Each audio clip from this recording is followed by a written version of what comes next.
Muito bom dia! Que bom que você chegou aqui.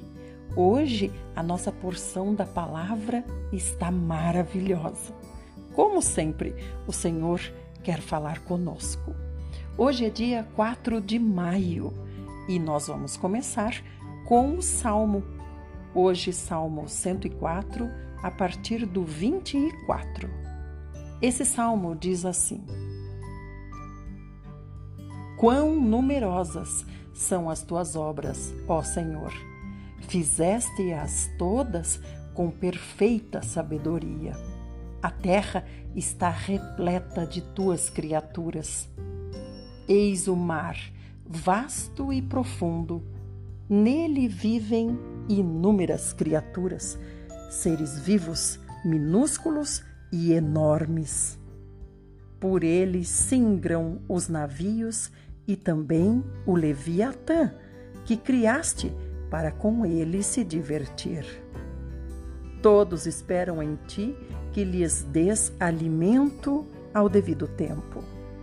Tu lhes dás, e eles o recolhem. Abres a mão, e eles se fartam de bens. Escondes a tua face, e eles se perturbam. Se retiras o seu alento, perecem e voltam a seu pó. Quando envias o teu fôlego, eles são criados e renovas a face da terra. Perdure para sempre a glória do Senhor. Alegre-se o Senhor em suas realizações maravilhosas. Ele olha para a terra e ela treme. Ele toca as montanhas e elas fumegam. Enquanto eu viver, cantarei ao Senhor, entoarei louvores ao meu Deus enquanto eu existir. Que as minhas meditações lhes sejam agradáveis, pois no Senhor depositarei toda a minha satisfação. Que os pecadores desapareçam da terra e os ímpios sejam extinguidos.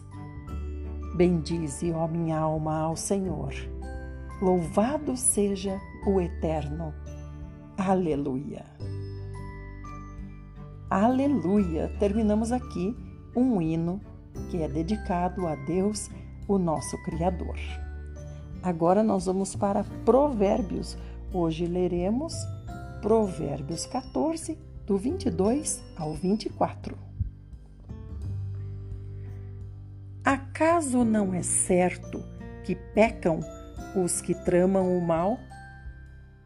Mas os que planejam o bem encontram amor e lealdade. Em todo trabalho dedicado há proveito. Meras palavras, contudo, conduzem à pobreza. Os sábios são coroados com riquezas, mas a recompensa do insensato são suas próprias tolices. Irmãos, vamos atentar para o que diz no 23.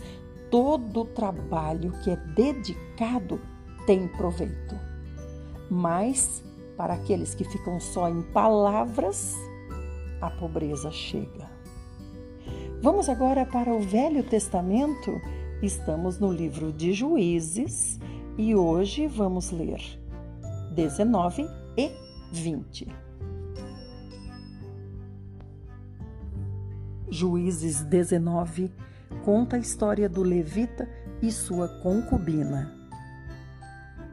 Naqueles dias em que o povo de Israel não tinha um rei para governá-los, um levita foi morar bem longe, para os lados dos montes de Efraim, e amancebou-se com uma jovem de Belém de Judá.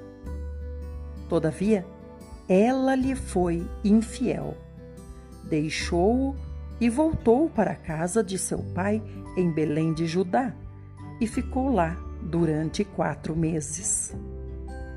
Então o homem resolveu ir a Belém atrás dela, para tentar convencê-la a retornar para ele. Ele partiu, levando consigo seu servo e 2 jumentos. Ao chegar à casa do pai da jovem, este, vendo-o, veio alegremente ao seu encontro. O pai da jovem o convenceu a ficar ali por algum tempo, e ele, aceitando, permaneceu com eles por 3 dias. O casal passou a fazer as suas refeições e a dormir juntos. No 4º dia, eles se levantaram ao raiar do dia e se aprontaram para ir embora. Mas o pai da jovem lhes sugeriu: restaura as tuas forças comendo um pedaço de pão e em seguida podereis partir. Estando assentados à mesa, eles comeram e beberam juntos, como de costume. E então o pai da jovem pediu ao homem: consente, rogo-te, em ficar mais esta noite, e que se alegre o teu coração entre nós. Como o homem se levantasse decidido a partir, o pai da jovem insistiu uma vez mais, e por isso ele passou ainda aquela noite ali. No 5º dia, o levita se levantou de madrugada e aprontou-se para partir. Mas o pai da jovem novamente lhe suplicou: restaura primeiro as tuas forças, peço-te. E permaneceram assim até quase o final do dia, e comeram e beberam juntos. Então o homem levantou-se pronto para partir com a sua concubina e o seu servo, quando o pai da jovem lhe ponderou: eis que o dia termina e a tarde vem chegando depressa, portanto, passai conosco a noite pelo menos. O dia declina, passai a noite aqui em segurança e que teu coração se regozije conosco. Amanhã bem cedo partireis, e tu irás para a tua habitação. Contudo, o homem, recusando passar mais uma noite, levantou-se convicto, partiu e chegou até Jebus, isto é, Jerusalém, com 2 jumentos selados e com a sua mulher. Quando estavam próximos a Jebus e já se findava o dia, o servo sugeriu a seu senhor: vem, rogo-te, façamos um desvio e vamos passar a noite nesta cidade dos jebuseus. Seu senhor lhe replicou: não nos desviaremos do nosso caminho para ir a uma cidade de estrangeiros, porquanto esses não são israelitas. Entretanto, prosseguiremos até Gibeá. E acrescentou, ordenando ao seu servo: vamos, tratemos de alcançar um desses lugares, Gibeá ou Ramá, para ali pernoitarmos. Foram então mais longe e continuaram a sua caminhada. Ao chegarem defronte da cidade de Gibeá de Benjamim, o sol se escondia. Então eles se encaminharam apressadamente para Gibeá, a fim de passarem a noite ali. O levita entrou e se assentou na praça da cidade, mas ninguém lhe ofereceu hospitalidade em sua casa para pernoitar. Veio um homem idoso que, ao cair da tarde, retornava do trabalho no campo. Era um senhor das montanhas de Efraim que estava morando em Gibeá, enquanto os do lugar eram benjamitas. Assim que avistou o viajante na praça da cidade, o velho homem lhe indagou: para onde vais e de onde vens? E o levita lhe respondeu: fazemos o caminho de Belém de Judá para bem longe, rumo à região montanhosa de Efraim, onde moro. Fui a Belém e agora estou regressando para a casa do Senhor. Contudo, nesta cidade, ninguém me ofereceu hospedagem em sua casa. Entretanto, temos palha e forragem para nossos animais, e eu tenho também pão e vinho para mim, para a tua serva e para o jovem que acompanha o teu servo. Não precisamos de nada." Então aquele senhor lhe disse: "Sê bem-vindo em minha casa. Deixa-me ajudar-te no que necessitares, mas não passes a noite ao relento." Em seguida, ele os levou para a sua casa e alimentou os jumentos. Depois de lavarem os pés, reuniram-se para beber e comer. Quando estavam entretidos conversando, alguns vadios e depravados da cidade cercaram a casa e, desferindo violentos golpes contra a porta, gritavam para o homem idoso, dono da casa: "Faze sair o homem que está contigo, queremos ter relações sexuais com ele." O proprietário da casa saiu e lhes aconselhou: "Não, irmãos meus, rogo-vos, não sejais tão perversos. Considerai que este homem é meu hóspede, não pratiqueis tal infâmia e crime. Aqui está minha filha, que é virgem, e a mulher do meu hóspede. Eu as entregarei a vós. Subjugai-as, pois, e fazei com elas como bem vos parecer, mas não façais uma loucura dessas a este homem." No entanto, aquelas pessoas não quiseram ouvi-lo. Então o levita pegou sua concubina e a entregou. Eles a violentaram e abusaram dela a noite toda. De madrugada, a abandonaram. Ao amanhecer do dia, a mulher voltou para a casa onde o seu senhor estava hospedado. Caiu junto à porta e ali ficou até o dia clarear por completo. Quando o seu senhor se levantou de manhã, abriu a porta da casa e saiu para prosseguir viagem. Lá estava a sua concubina, caída na soleira da porta. Ele lhe disse: "Levanta-te, vamos embora daqui." Mas não houve resposta. Então o homem a colocou sobre o seu jumento e partiram para casa.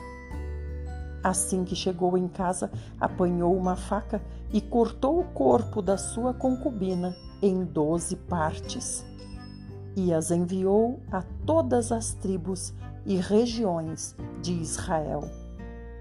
E todos os que viam aquilo exclamavam horrorizados: "Até hoje nunca se fez, nem se viu tal atitude desde o dia em que os israelitas foram libertos e saíram do Egito. Refleti, pois, sobre tudo isto e respondei: o que haveremos de fazer agora?" Então todo o povo de Israel, de Dan a Berseba e de Gileade, saíram como uma só pessoa e se reuniram em assembleia perante Yahvé em Mispá. Os líderes de todo o povo e de todas as tribos israelitas se aproximaram da congregação do povo de Deus, se apresentaram. Eram 400.000 homens de infantaria armados de espada. E o povo de Benjamim foi informado que todos os outros israelitas haviam subido até Mispá e que eles queriam explicações sobre como aquele crime hediondo havia sido cometido. Então o levita, marido da mulher assassinada, tomou a palavra e relatou: "Eu chegara com minha concubina a Gibeá, no território da tribo de Benjamim, para passar a noite. Os homens de Gibeá se amotinaram contra mim e durante a noite cercaram a casa onde eu estava hospedado. Eles queriam tirar minha vida, mas em vez disso agrediram e estupraram minha mulher e ela morreu. Então tomei o corpo da minha concubina, cortei-o em pedaços e mandei uma parte para cada uma das tribos de Israel, porquanto aqueles indivíduos cometeram tal ato ignominioso e infame no meio do povo de Israel. Todos vós estáis aqui, filhos de Israel. Consultai-vos uns aos outros aqui mesmo. Tomai uma decisão sobre o que devemos fazer agora. Todo o povo se levantou, como se fosse um só homem, e declarou: nenhum de nós retornará à sua tenda, nenhum de nós voltará à sua habitação. Isto, pois, é o que faremos agora contra Gibeá. Separaremos por sorteio de todas as tribos de Israel, de cada 100 homens, 10, de cada 1.000 homens, 100, de cada 10.000 homens, 1.000, com a comissão de arrecadarem provisões para o exército poder chegar a Gibeá de Benjamim e retribuir àquela gente o que merece por ter praticado esse crime horrível em Israel. Assim, se reuniram contra aquela cidade todos os homens de Israel, unidos como um só homem.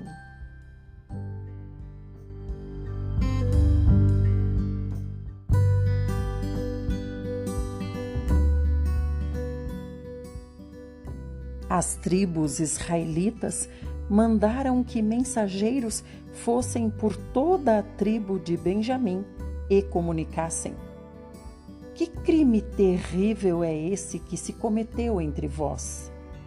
Agora, pois, entregai-nos os responsáveis, esses indivíduos imorais e criminosos, para que nós os executemos e extirpemos este mal do meio de Israel. Contudo, os benjamitas não quiseram dar ouvidos aos seus irmãos israelitas. Os benjamitas, deixando as suas cidades, se concentraram em Gibeá e prepararam-se para combater contra os demais filhos de Israel. Contaram-se naquele dia os benjamitas vindos das diversas cidades.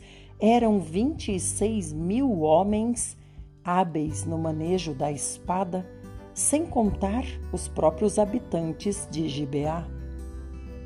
Em todo esse exército havia 700 homens de escol, canhotos. Todos eram muito hábeis e qualquer um desses soldados era capaz de atirar com a funda uma pedra pesada e acertar um fio de cabelo sem pecar, isto é, sem errar. Os demais israelitas que uniram-se para combater a tribo de Benjamim somavam 400.000 soldados experientes no brandir a espada, todos homens de guerra. Então os israelitas subiram a Betel, a casa do Senhor, e consultaram a Deus. Quem de nós deverá subir primeiro para o combate contra os benjamitas? Perguntaram os demais filhos de Israel. E Iavé respondeu: a tribo de Judá subirá em primeiro. Ao raiar do dia, os filhos de Israel saíram e acamparam defronte de Gibeá. Os soldados de Israel saíram para lutar contra seus irmãos benjamitas e tomaram posição de combate contra eles em Gibeá. Os benjamitas saíram de Gibeá e naquele dia mataram 22.000 irmãos israelitas no campo de batalha. Mas os homens de Israel procuraram encorajar uns aos outros e, uma vez mais, tomaram as mesmas posições de ataque do primeiro dia. Os israelitas, menos a tribo de Benjamim, subiram, choraram e lamentaram diante da presença de Iavé, indagando: devemos ainda voltar a atacar os nossos irmãos benjamitas? E o Senhor respondeu: Sim, deveis outra vez marchar contra eles. Diante desta orientação, os israelitas avançaram contra os benjamitas também no segundo dia. Desta vez, quando os benjamitas saíram de Gibeá para enfrentá-los, mataram mais 18.000 israelitas, todos eles armados de espada. Então, todos os israelitas, menos a tribo de Benjamim, subiram a Betel e ali prostraram-se e lamentaram-se perante o Senhor. Naquele dia, jejuaram até a tarde e ofereceram holocaustos e sacrifícios de paz e comunhão a Yahvé. Então ergueram uma consulta a Yahvé. Naqueles dias, a arca da aliança de Deus estava entre eles em Betel. E Finéias, filho de Eleazar e neto de Arão, era o responsável por ministrar ao povo e cuidar da arca. E a pergunta que eles alçaram ao Senhor foi esta: sairemos novamente a guerrear contra nossos irmãos benjamitas, ou é melhor que desistamos? Contudo, o Senhor lhes ordenou: atacai, porque amanhã eu os entregarei nas vossas mãos. Então os israelitas reorganizaram as tropas e armaram uma emboscada ao redor de Gibeá. No terceiro dia, os filhos de Israel marcharam contra seus irmãos benjamitas e, como das outras vezes, posicionaram-se em ordem de batalha defronte de Gibeá. Os benjamitas saíram confiantes para enfrentá-los, mas foram atraídos para longe da cidade. Começaram, como nas outras batalhas, a ferir alguns da coalizão israelita, e cerca de 30 homens foram mortos em campo aberto e nas estradas, uma que leva a Betel e outra que vai para Gibeá. Enquanto os benjamitas exclamavam: eis que os vencemos como antes, os demais israelitas combinavam: vamos fugir para atraí-los para longe da cidade, para as estradas. Então, todos os homens de Israel abandonaram as suas posições e se organizaram em Baal-Tamar. E a emboscada da coalizão israelita atacou de sua posição a oeste de Gibeá. 10.000 homens de elite, escolhidos de toda a coalizão de Israel, vieram violentamente contra Gibeá. Recrudesceu o combate, mas os outros não sabiam a desgraça que os aguardava. Yahvé derrotou Benjamim na presença de todo Israel. E naquele dia, a coalizão israelita matou 25.100 benjamitas, todos hábeis, soldados armados de espada. Então os benjamitas concluíram que estavam mesmo derrotados. Os israelitas bateram em retirada diante de Benjamim, porquanto tinham plena confiança na emboscada que haviam preparado perto de Gibeá. Os homens destacados para a emboscada avançaram depressa na direção de Gibeá, espalharam-se e mataram todas as pessoas da cidade. O exército israelita e os homens que estavam escondidos tinham combinado um sinal. Quando avistassem uma grande nuvem de fumaça subindo da cidade, os israelitas que estavam fora no campo de batalha deviam dar meia volta e atacar. Até aquele momento, os benjamitas já haviam matado cerca de 30 homens da coalizão israelita e começavam a comemorar. Certamente nós venceremos, imaginaram eles. exatamente como nas batalhas anteriores. Mas o sinal, a coluna de fumaça, começou a elevar-se da cidade, e Benjamim, ao voltar-se, julgou que a cidade inteira estava se esvaindo em chamas para o céu. A coalizão israelita, então, deu meia volta e os benjamitas se assombraram ao compreender que a hora da sua desgraça havia chegado. Então partiram em fuga desesperada da presença dos demais filhos de Israel na direção do deserto. Mas os perseguidores os alcançaram e os que vinham da cidade os massacraram a todos, atacando-os pela retaguarda. Eles cercaram os soldados de Benjamim, perseguiram-nos sem tréguas e os aniquilaram até perto de Gibeá, no lado leste do nascente do sol. 18.000 dos melhores soldados benjamitas tombaram mortos. Os sobreviventes viraram-lhe as costas e fugiram rumo ao deserto para o rochedo de Rimom. 5.000 homens foram mortos nas estradas. A coalizão israelita perseguiu o restante do exército benjamita e assim matou mais 2.000 soldados. Ao todo, 25.000 benjamitas foram mortos naquele dia, todos eles soldados hábeis e valentes. Entretanto, 600 homens retrocederam e fugiram para o deserto na direção do rochedo de Rimom. Ali permaneceram escondidos por 4 meses.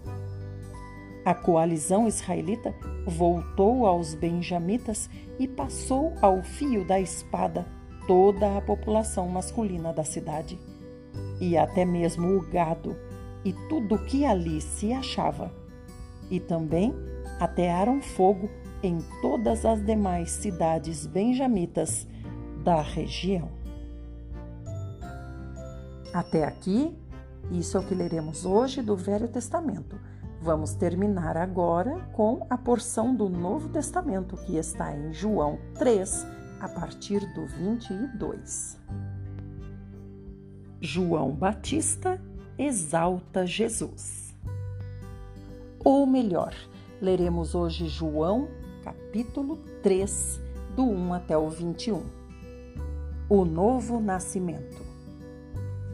Havia entre os fariseus um homem chamado Nicodemos, membro do Supremo Tribunal dos Judeus.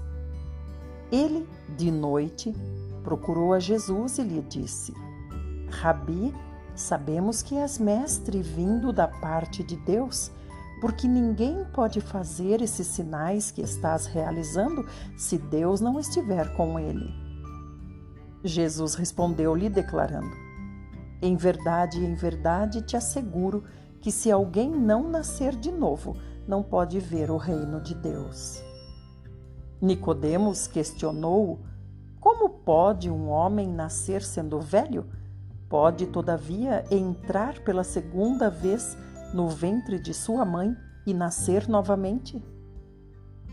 Arrazoou Jesus: em verdade te asseguro, quem não nascer da água e do Espírito não pode entrar no reino de Deus. O que é nascido da carne é carne, mas o que nasce do Espírito é Espírito. Não te surpreendas pelo fato de eu te haver dito: deveis nascer de novo. O vento sopra onde quer, você escuta o seu som, mas não sabe de onde vem, nem para onde vai. Assim ocorre com todos os nascidos do Espírito. Então replicou-lhe Nicodemos: como pode acontecer isso? E Jesus explicou para ele: tu és mestre em Israel e não compreendes esta verdade? Em verdade te asseguro que nós dizemos do que conhecemos e testemunhamos do que temos visto, contudo, não acolheis o nosso testemunho. Se falando de assuntos da terra não me credes, como crereis se vos falar dos assuntos celestiais? Ninguém jamais subiu ao céu, a não ser aquele que veio do céu, o Filho do homem que está no céu. Assim como Moisés levantou a serpente no deserto, desse mesmo modo, é necessário que o Filho do homem seja levantado, para que todo o que nele crê não pereça, mas tenha a vida eterna.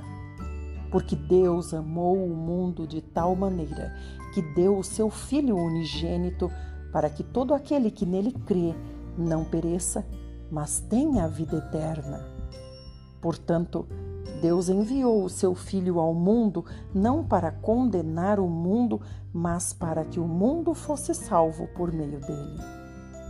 Quem nele crê não é condenado, mas quem não crê já está condenado, porque não acreditou no nome do Filho unigênito de Deus.